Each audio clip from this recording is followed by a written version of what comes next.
Hola, ¿cómo están ustedes? Nos encontramos en este punto de la enseñanza que hoy vamos a compartir respecto del discipulado o el de hacer discípulos. Es un gusto para mí estar compartiendo con ustedes en este momento, porque lo más lindo de andar con el Señor es aprender lo que Él nos enseña para hacerlo vida. Quiero que quede claro en ustedes que la importancia de la enseñanza es para aprender a vivir el Evangelio del Señor Jesucristo.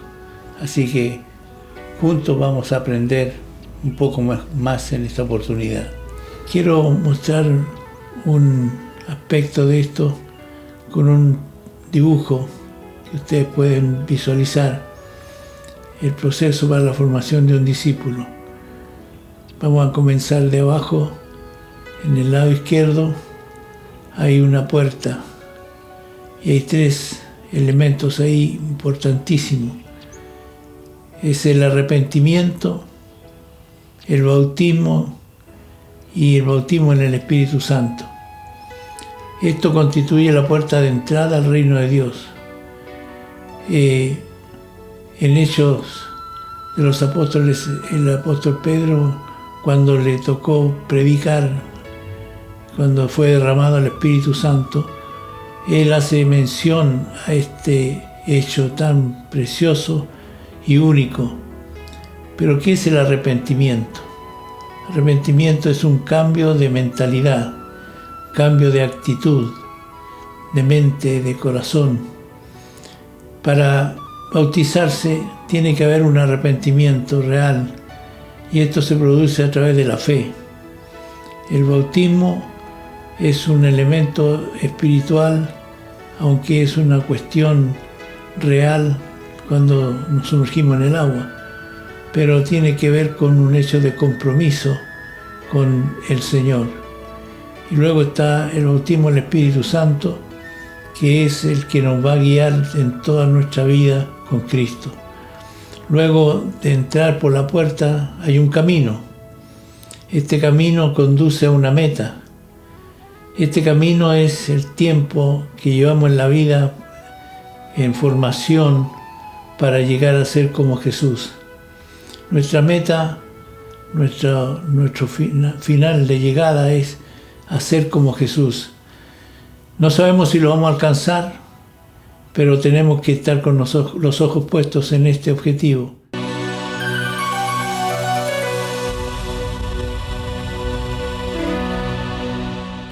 Si ustedes prestaron atención al dibujo que recién se presentó, hay un esquema muy claro para entender lo que queremos aprender. Jesús habló de una puerta. Dijo: yo soy la puerta, el que por mí entrare saldrá y hallará pastos. Jesús es el principio, el que empieza y el que termina, principio y fin. Entonces Él, para que los discípulos pudieran hacer su trabajo con claridad, Él dejó determinado por dónde se empieza y a dónde queremos llegar. Evidentemente, para entrar en una casa, uno nunca entra por la ventana, siempre entra por la puerta. Cualquier casa que visitemos tenemos que golpear, tocar el timbre y ver cómo reacciona la gente, si nos conoce, si somos amigos nos van a hacer entrar, si somos un vendedor va a atenderlo en la puerta. Todo depende de lo que se quiera alcanzar en ese sentido. Y Jesús dejó un encargo muy claro, que vamos a leerlo en la Sagrada Escritura, Mateo 28, 18 al 20. Creo que por ser versículos tan conocidos, la mayoría de ustedes ya lo tienen en su mente, pero lo vamos a leer literalmente como está escrito. Jesús está yendo de vuelta al Padre, y cuando alguien se va a morir, Las últimas palabras son muy importantes. Jesús no se iba a morir, Jesús se iba a ausentar físicamente de los discípulos. Entonces le dice, y acercándose Jesús les habló diciendo, toda autoridad me ha sido dada en el cielo y en la tierra. Id pues y haced discípulos a todas las naciones, bautizándolos en el nombre del Padre y del Hijo y del Espíritu Santo, enseñándoles a guardar todo lo que os he mandado, y he aquí yo estoy con vosotros todos los días hasta el fin del mundo. Aquí Jesús está entregando un encargo muy importante, demasiado importante.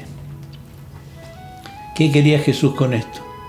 Que los discípulos se enteraran de que su anhelo, su deseo, era que ellos pudieran alcanzar a todo el mundo. Ahora parecía una locura porque con 12 hombres alcanzar a todo el mundo parecía una utopía, pero para el Señor no hay nada imposible, y lo que Él quería proyectar era la visión de todo esto para ser transmitida de generación en generación, que han llegado hasta nuestros días. De tal manera que nosotros también tomamos este encargo y nos hacemos responsables por él para llegar al mundo entero haciendo discípulos, no haciendo reuniones simplemente. Nunca Jesús dijo vayan y hagan reuniones, no, Él dijo vayan y hagan discípulos. De tal manera que el encargo de Jesús, tomémoslo muy en serio. El ser un discípulo es un compromiso muy grande con el Señor. Esto no es una cuestión de religión, esto es algo de vida.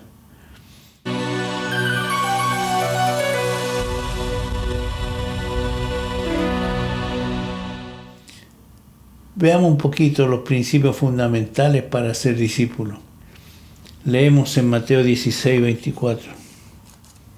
Entonces Jesús dijo a sus discípulos, si alguno quiere venir en pos de mí, niéguese a sí mismo, tome su cruz y sígame.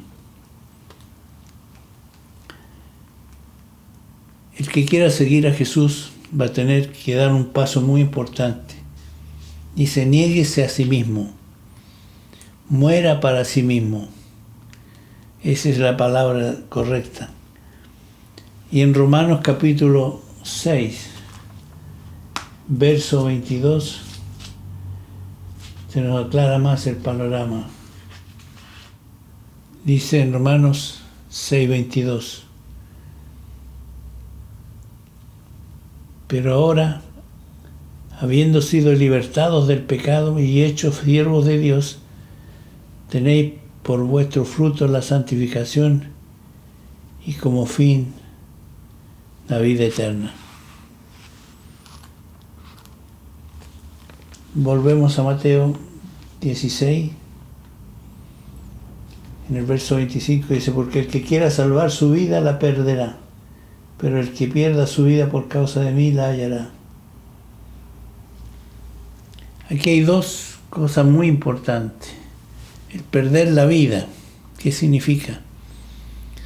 Nosotros estábamos perdidos sin Cristo en el mundo. Teníamos la vida perdida, pero Jesús nos encontró y nos trajo a su reino, a su familia. Y cuando la Escritura habla de perder la vida, se trata de perderla en Cristo, es decir, meterse en Cristo, ponerse bajo Cristo. Es perder la vida vieja que teníamos, la vida llena de pecados, llena de incertidumbres.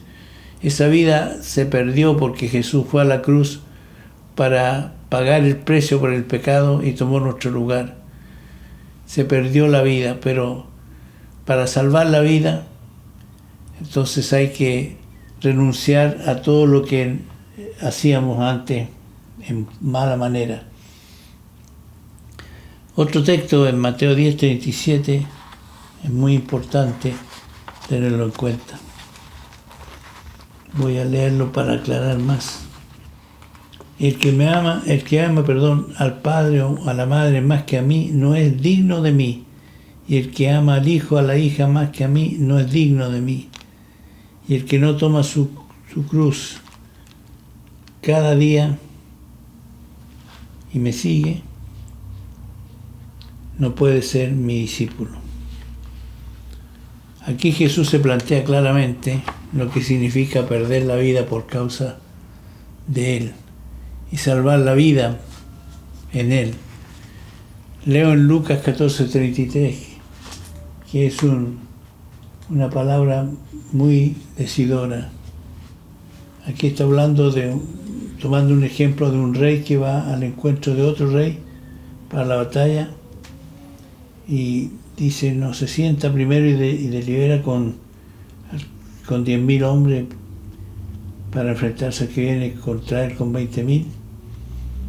Y si no, cuando el otro todavía está lejos, le envía una delegación y pide condiciones de paz. Así pues, cualquiera de vosotros que no renuncia a todas sus posesiones, no puede ser mi discípulo.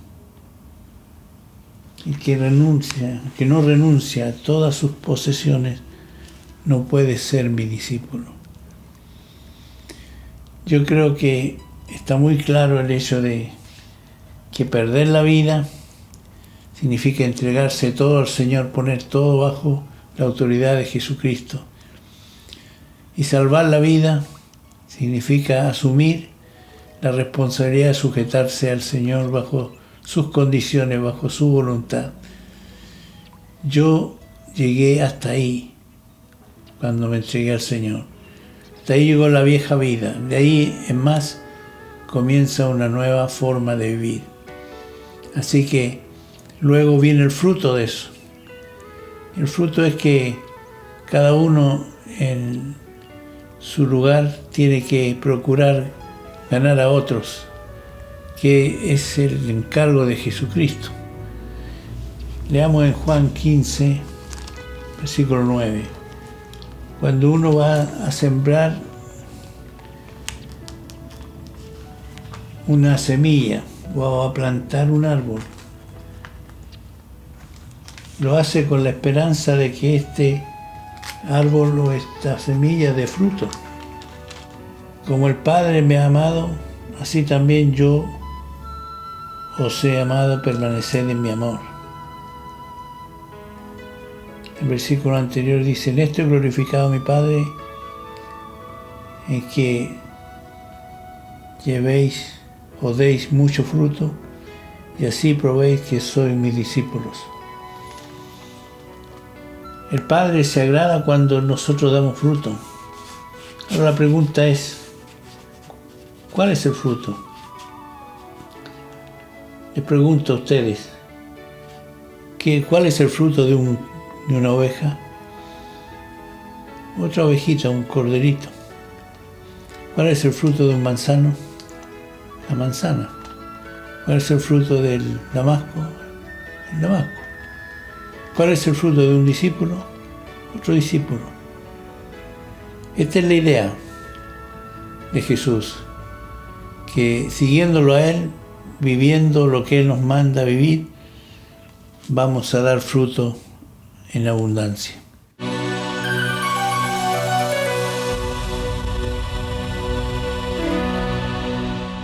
Una de las cosas lindas, preciosas que el Señor hace es cuando nos trae a su reino, nos inserta en su familia, en el cuerpo de Cristo, y esto tiene una importancia muy grande. No hay mejor enseñanza que el convivir juntos. Esto trae muchas expectativas. El convivir juntos nos enseña a vivir lo que Cristo quiere que vivamos y nos lleva a corregir y ayudarnos el uno al otro. En Juan capítulo 1 vamos a leer algunos pasajes de la vida de Jesús. Jesús está empezando a hacer discípulos en su ministerio.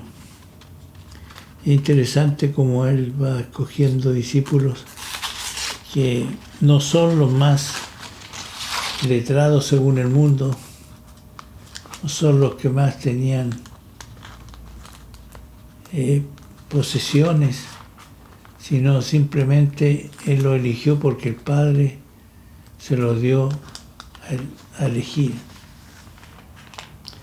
En Juan capítulo 1, versículo 35 al 42 dice: y al día siguiente Juan estaba otra vez allí con 2 de sus discípulos, y vio a Jesús que pasaba y dijo: he aquí el Cordero de Dios.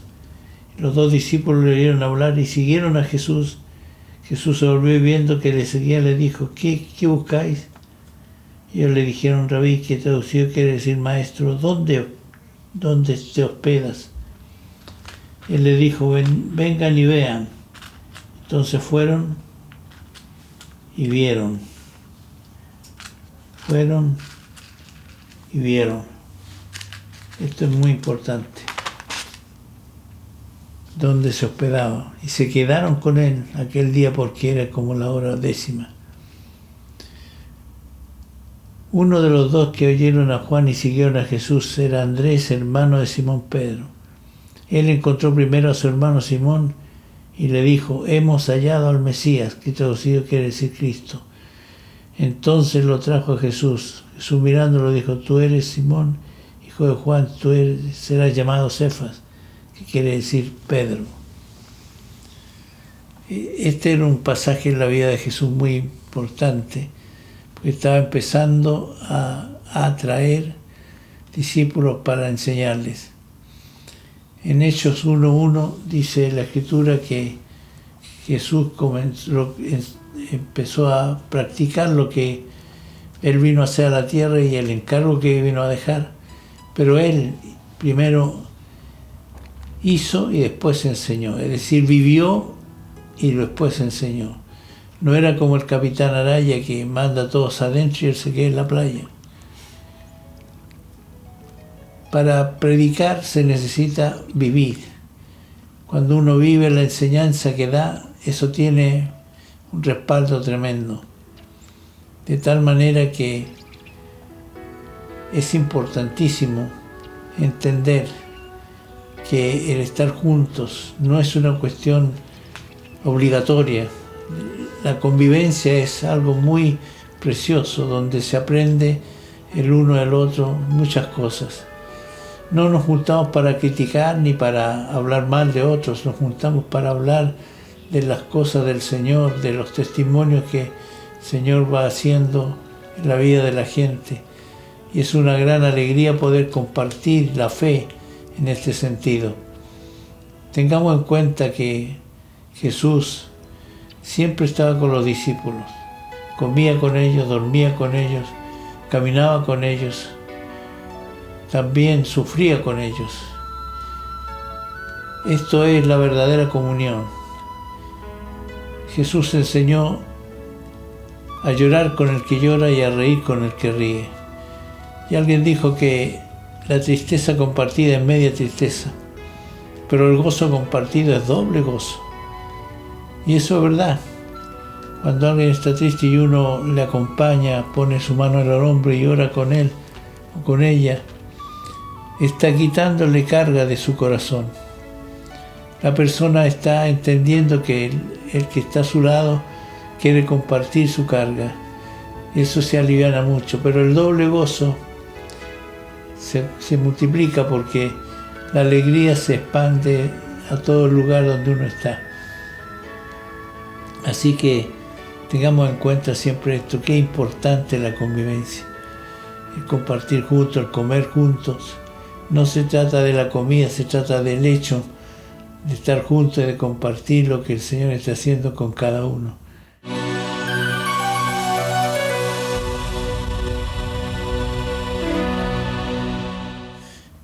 Y el verdadero discípulo, ¿cuál es? Vamos a ir a Mateo 7:24. Aquí Jesús establece las bases de la vida del discípulo. Por tanto, cualquiera que oye estas palabras mías y las pone en práctica, será semejante a un hombre sabio que edificó su casa sobre la roca. Cayó la lluvia, vinieron los torrentes, soplaron los vientos Azotaron aquella casa, pero no se cayó, porque había sido fundada sobre la roca. Y todo el que oye estas palabras mías y no las pone en práctica, será semejante a un hombre insensato que edificó su casa sobre la arena. Cayó la lluvia, vinieron los torrentes, soplaron los vientos y azotaron aquella casa y cayó, y grande fue su destrucción. Cuando Jesús terminó estas palabras, las multitudes se admiraban de su enseñanza, porque les enseñaba como uno que tiene autoridad y no como los escribas. Aquí Jesús establece una base sólida. La iglesia no puede estar fundada en otra cosa sino en una roca firme. En este caso Jesús es la roca eterna. El que oye y hace lo que yo mando. Oír, todo el mundo puede oír, pero no todos obedecen. La fe tiene que ver con la obediencia, es un sinónimo de la obediencia. Cuando le creemos a Dios, entonces le obedecemos. Cuando no obedecemos es porque no le estamos creyendo, y eso es peligroso. Yo creo que es muy importante el obedecer al Señor en los detalles de la vida, en las cosas que tienen importancia, porque para el Señor todo es importante. Nosotros somos contradictorios, porque de repente nos sentamos a la mesa, vamos a almorzar o a comer, y alguien ora y dice: Señor, te agradecemos por los alimentos que tú nos provees, por la bendición de tenerte a ti en este momento. Y después que termina de orar, dice otra vez por otros. Empieza a quejarse. O si no, estamos en el culto y empieza a llover, salimos de la reunión y decimos: ¡ay, qué lluvia más terrible! Una queja, queja y queja. En el reino de Dios no existe la queja. En el reino de Dios existe la alabanza, la acción de gracia, la adoración, como ya lo vimos en otro momento. De tal manera que nos tenemos que cuidar de crecer en esto, de no desarrollar cosas falsas en nuestra vida, sino tener la oportunidad de poder compartir a Cristo, gozarnos en la comunión. Cada vez que nos juntamos, que podamos tener un motivo clarísimo de por qué nos juntamos. Nos juntamos para homenajear al Señor, para hablar verdad cada uno con su hermano, para ser ayudado, para ser bendecido, para ser levantado en su ánimo y seguir adelante puestos los ojos en Jesús, el autor y consumador de la fe. Muchas gracias damos al Señor por habernos considerado en su familia, y hoy día somos discípulos de Él. Aquí no hay ninguna cosa especial, en el sentido de que a veces algunos se sienten regalones del Señor. Más de una vez alguien me dijo: el Señor me tiene muy buena a mí, soy su regalón. Que bueno, le dije yo, porque para mí también Él es lo máximo. No sé si soy su regalón, pero no creo que Él tenga regalones. Lo que Él tiene son hijos dispuestos para servirle y hacer su voluntad.